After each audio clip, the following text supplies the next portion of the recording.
Open your browser and type Canva in the search bar, then press enter. Click on the official Canva website from the search results. You will arrive on the Canva homepage. If you already have an account, click Login. If you're new, click Sign Up. Canva may ask what you want to use it for. Choose the option that matches your purpose, such as personal use, school, or work.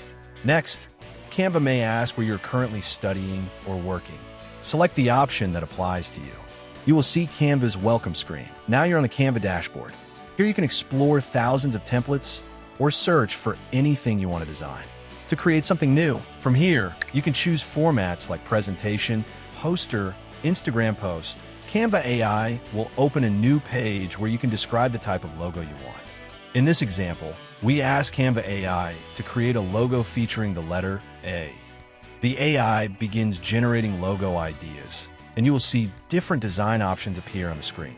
You can choose a style. When the logo is ready, you'll see the final design appear on the page. You can edit it further, change colors, adjust text, or customize shapes to match your brand.